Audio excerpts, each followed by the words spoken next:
సర్వకార్యాలను అవిఘ్నంగా జరిపించే శక్తినివ్వగల మహాగణపతి వినాయక చవితి సందర్భంగా ఆలయ భక్తుల సహకారంతో పార్థివ గణపతులు అంటే ఇందులో గోమయం, ఆవు పేడ, గజమయం, ఏనుగు యొక్క పేడ మరియు వట్టివేర్లు, తెల్ల సాసులు, పసుపు, కుంకుము, శ్వేతచందనము, రక్తచందనము మొదలైన ద్రవ్యాలతో పార్థివ గణపతిని 11 పుట్టల మన్నును సేకరించి ఆ మన్నుతో ఈ మంగళ ద్రవ్యాలను 21 మంగళ ద్రవ్యాలను కలిపి పార్థివ గణపతులను నిర్మింపజేయడం జరిగింది.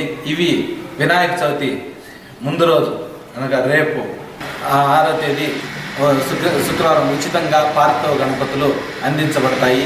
కావలసిన వారు ఉదయం 9:30 గంటల నుండి 12 గంటలలోపు వచ్చి గణపతులను స్వీకరించి పూజించుకొని తరించవలసిందిగా ప్రార్థిస్తున్నాము.